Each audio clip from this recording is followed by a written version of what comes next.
Hello folks, it's a beautiful Sunday morning on Mother's Day, and I just wanted to make this video for quite a while and post it on YouTube. Part of it, I just want to record some of my personal history so that I can look back and see the changes that were made, because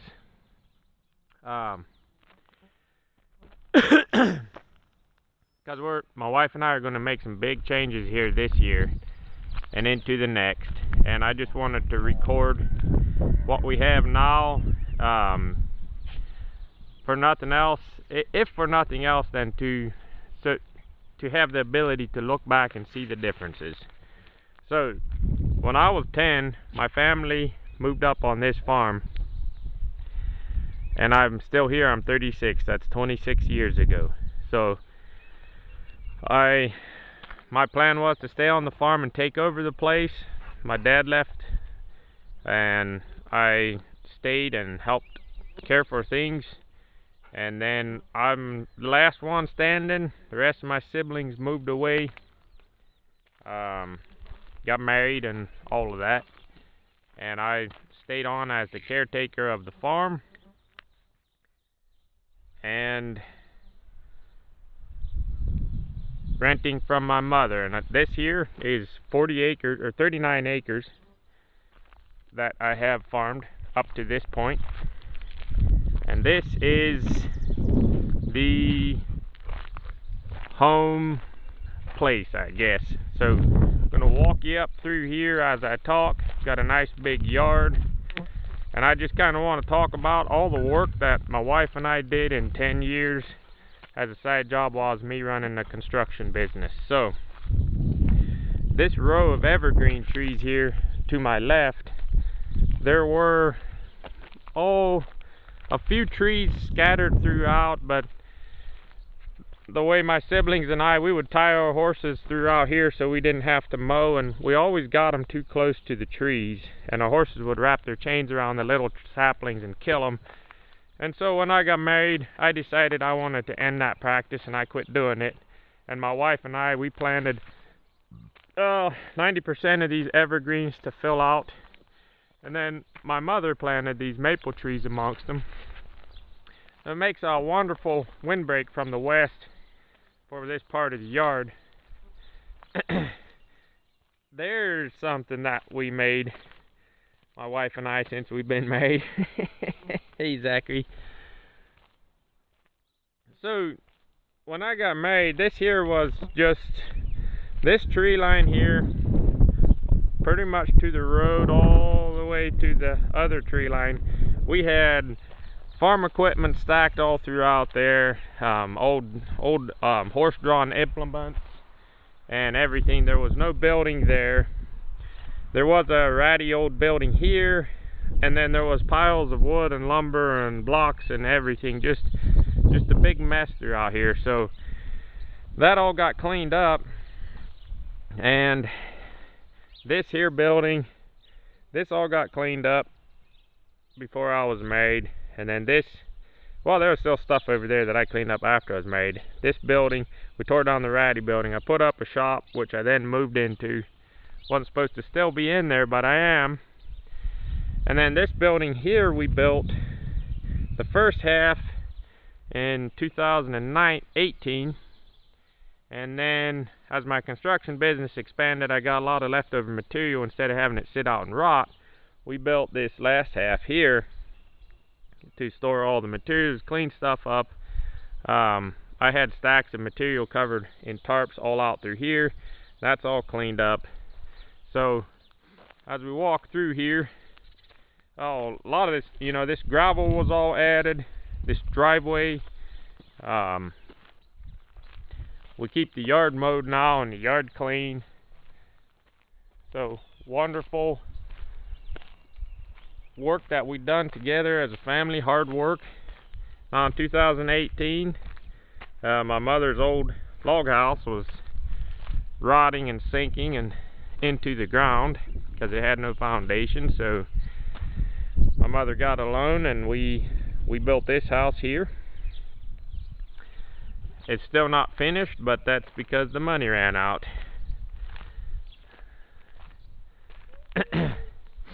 Now some of these trees, these I pruned and maintained, but they were not planted by me. These old buildings here, I helped build that one as a kid, and I built this one. They're just small storage sheds, but those were there when I got married. So we're entering into barnyard territory here. This old stone house is the original good building my father built. Log house was built well, but with no foundation, so it didn't last. And no sealer on aspen logs, and they rot. So we're entering into barnyard territory here now, and here's a hitch rail I put up. And this whole area, it looks a little jumbled and disorganized, but compared to how it looked when I first got married, I mean, you come out of this fence and you head that way all the way to the wooden fence back there. That whole area was full of just disorganized piles of scrap steel, scrap lumber, block brick, you name it, tires. And I made an attempt to clean up over the years, and I'm still working at it, you know. And this old building was built down in the swamp. It's falling apart, so there's a lot of things. But like this here pasture fence, that was built since we were married. And where that barn is, that's my horse pasture down through there and down and around. That I built. So this barn, I built it, I paid for the material and built this the year before I was going to get married. So now we have stuff stacked, but it's organized and easily accessible. It's not just in piles. There's a huge difference. When you just pile lumber, it gets all twisted and bent, and now I tried to organize all my stacks. We've got chicken houses out there. Boy, I didn't chore yet. The birds are coming for me. Oh yeah, this driveway too, I put in, probably 4 years ago, and there's a culvert across the road out there, so we can drive straight out into our field, because otherwise the way we did it before is we actually went in over where I started the video over there at that driveway, and we would go onto the neighbor's property over his culvert and then into our field, because we had no actual culvert into our field. And it was always a really sharp turn to make, S-turn to make with all your loaded wagons and hay balers and stuff. So that made the place far more accessible, and you can go straight across with all your wagons. You don't have to do the funny jog turn. So there's a lot of things that I've done just to make this place, I say I, but I should be saying we. It's a bad habit, because my wife and I, with her help and support, we've built a lot here. So we got our manure composting piles for the barn here. Got all the implements that are worth something for parts lined up in neat rows where the cattle can graze around them. This little shed doesn't look like much, but there was some poles in the ground, there was some scrap material. We threw up a quick cover and made this corral for my stallion. All these green gates, I've got these green pipe gates. As a kid, our gates were, you might have one wire, a hot wire with a hook on it. The rest of them were just barbed wire gates that we would loop. You'd have like 4 strands of barbed wire that you had to unhook from one side. They had no hook or anything. You just looped it around and wrapped it every single time you went through that gate. Talk about a pain in the butt, tangling and untangling barbed wire. So over the years, you know, I put in all these pipe gates, woven wire fences. You know, this hog pen here, the woven wire is pretty, it was very used, and then I didn't bother tightening it too much because I wasn't sure it was going to be a permanent fence when I built it. The old corral here, when I first built that, I didn't have any money for the rails, so I used poles wooden poles which are starting to rot now, so they need to be replaced. But that was the plan when I did it, because I could get a fence up quick without thousands of dollars. I put in these woven wire fences. This was a hog fence.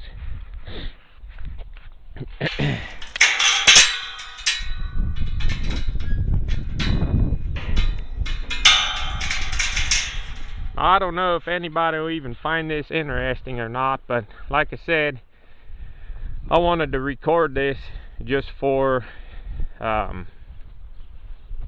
just so I can look back. Now, I had gotten over half of this corral done. These are job leftovers, piece by piece treated lumber. You know, you'd get a half a dozen off of this job, half a dozen off of that one, and instead of running it back to the lumber yard and getting your $60 or whatever back, not really worth your time. So I'd bring them home and use them on my projects. And of course, you got all these horses, they want a little nibble of grain. They're coming into the picture here.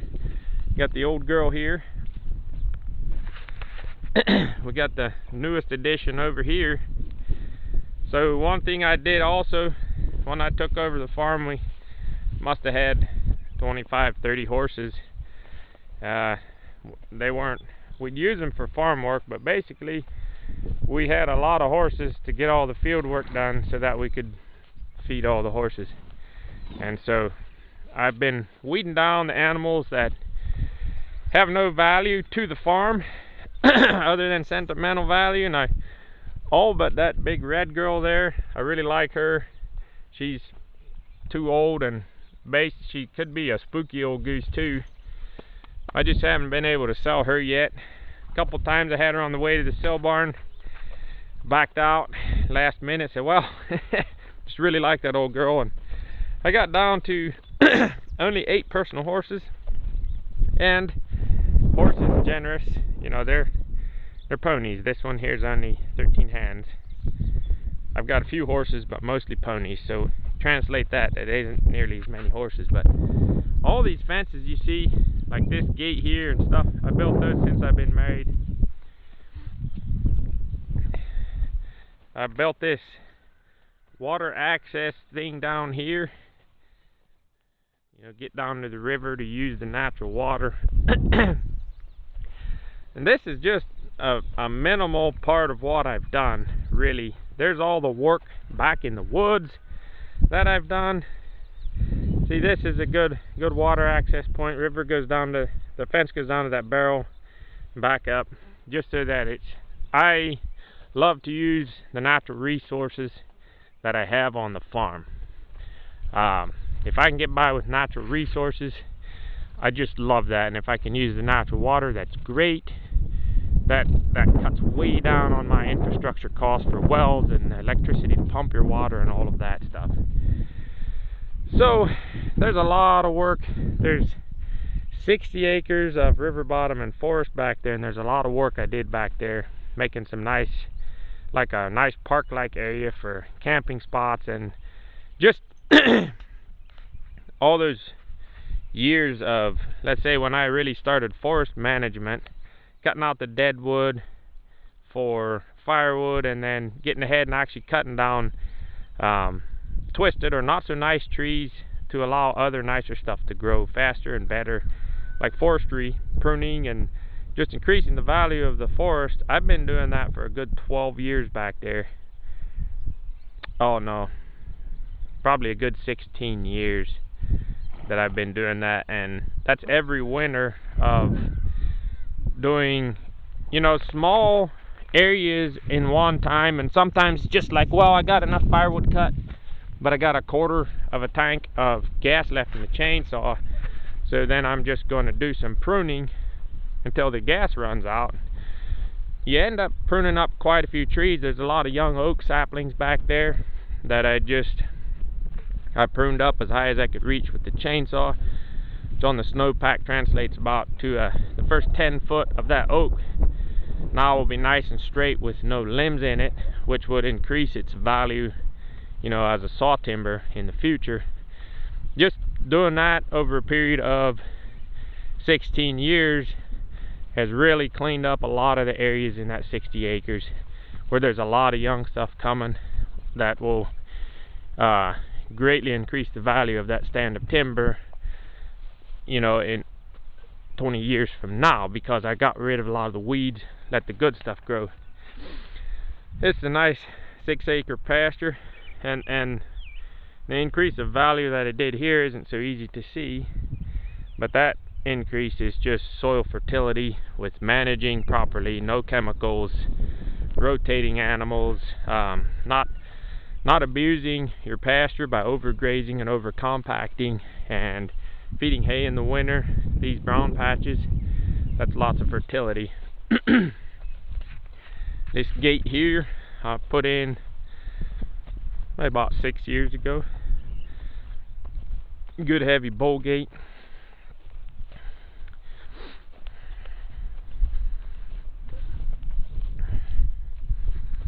And I'm making this video because my wife and I are moving. We're not moving far. You get down about past that cow back there, that fence line, there's 20 acres that we were able to save up and buy. And so now we're going to be moving and going from renters to owners. So there's a great big downsize in farm, because we're going from farming the original 119 plus 20, so 139 acres to just 20. And we have our good reasons for doing so. And a lot of the infrastructure that I put in here, I'm going to take down and take with me. This corral, for example, just got it done last year, and then we decided we're not living here anymore. The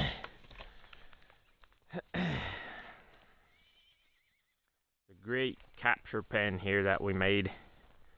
You got 3 compartments for sorting cattle. So what I always do is I try to run the main herd in like this, and then I can close off, close that off, then I close this gate. I try to get the main herd into here, and then I open that gate and I try to get cattle, the few strays that avoided it, in here. This is all, those are telephone poles from when they replaced the Highline poles, and these deck boards come from a deck that I tore off a guy's house to replace his current deck, and he had plans for these, but I made him a cash offer, and I got 16-foot 2x10s and 12-foot 2x10s. Yeah, they're used, but I got them at a greatly discounted price. That guy was happy because he got a little cash back on his project. I was happy because I found a reasonably priced lumber for my corral. That's how I do things around here. Sometimes I want to build something now, and I just tell myself, just wait, so you ain't paying the full price, and you know, some deal pops up and you go buy your material for a fraction of whole cost. This little pond I dug, mostly a watering hole. When you get over towards those reeds in the back, it might get 4 or 5 feet deep, but this was always a soft spot. But on a dry year like this would have been dry with just black muck on top. And basically I just scooped out all the black muck and spread it across the field and made this wonderful watering hole for ducks, cattle, everything. I'm not going to walk all the way back there, but there's, well, maybe I will. We'll just walk back there, and like I said, if this video gets too long for people, oh well, we can take a peek at my cows back there, and maybe we can catch a glimpse of the new baby. But this here field, this is one field I'm not happy with it, because I plowed it, must have been 10 years ago. It's always a little wetter. I never got it disked up because just got too busy in my construction, and there's always other things, and trying to get my life straightened out so that I could get married and build a house and all those things and save money. I just never got this field worked up, and since then it's never been a priority of mine, and the bumps have kind of smoothed out, but it's still extremely rough. It's just a pasture field, but this used to be hay field, and I ruined it because when we plowed it, it turned this into a lumpy, more of a swampy thing. It lost that good turf, and I would have loved to repair that before I'm leaving, but that just isn't going to happen. Why are we leaving? Well,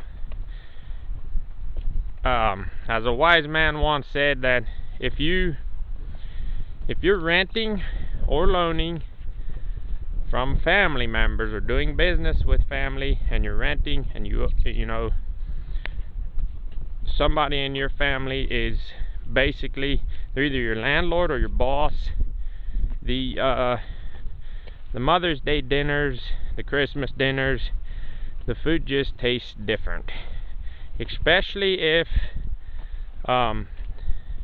one or both people in the business arrangement are not satisfied with how things are going.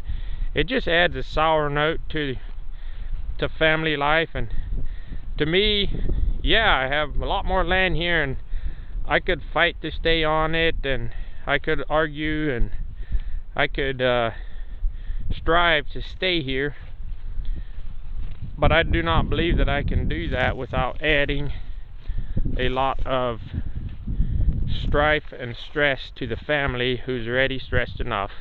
I'm talking overall family, extended family, not just my wife and my children, but my siblings, my mother, and all of that. And sure, I like material possessions as much as the next guy, but I just don't hold them over family relationships. So in the attempt to preserve family relationships, I have decided to step out of the position I now hold as far as caretaker of this farm, and you know, maybe one day being able to purchase the farm. That's no longer probably a viable option, just too many stresses. So in an attempt to preserve our personal relationships, we decided to step out of this position and move and start our new life and a new farm. And with less acres, we're gonna have to use our imagination on how we want to farm. Most of these cattle will just get sold because, you know, a herd of cattle on 20 acres, and a lot of that 20 isn't good pasture. It's just not smart. But we're looking forward to the changes in the future, and the best thing about those changes is that we don't owe anybody any money, we have no debt, and what we move on to and what we build is going to be our own. We're looking forward to a new future. Can you guys see this little calf? This here little pasture that I just stepped into, I'm very proud of, because this was just scrubby brush and wetland, and I've been able to manage it and never overgraze it, and I turned this wetland into great pasture.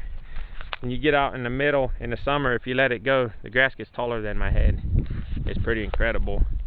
And I've learned, maybe the best thing about this whole experience with the farm and struggling to have a small farm to make a profit on the side and use the land, I learned extremely valuable lessons. Basically, I've been going to school this whole time on how to farm and make a profit on very, very little time required. Because when I was in my 20s, it was like I'll just wake up at 4 o'clock in the morning, go out, chore, work for an hour before breakfast, then go run my construction crew all day for anywhere from 8 to 10 hours, then come home and go out and clean fence lines until dark, or in the dark with a flashlight in the rain. You know, those kind of things I did in my 20s, but it's very destructive to a marriage relationship to work that hard. Doesn't matter if you're both in on it and your wife's like, yeah, you know, we got to get the work done and I respect you for working hard. When you work that hard, it's just a strain on your relationships. So a lot of the ways I did things, I just learned easier ways, and now I take care of more animals with you know, a fourth of the time, maybe even less than that, maybe a fifth of the time that I used to spend out here. I don't spend much time out with these cattle. Got fences set up, and I gotta round them up, castrate the calves. You know, here and there's days where I gotta do a lot of work, but daily, basically just gotta come check here and there. Every 2-3 days I come check, make sure nobody's hurting, no calves are lost. When they are calving, I like to check every day, but I don't have to. Just make sure they got enough grass to eat and water to drink. So that's pretty much it for this video. I don't really have anything else that I want to put in here. There's so much more I could talk about, but I've rambled on long enough. So I think I'm going to head back to the house, get my chores done, and go eat some breakfast.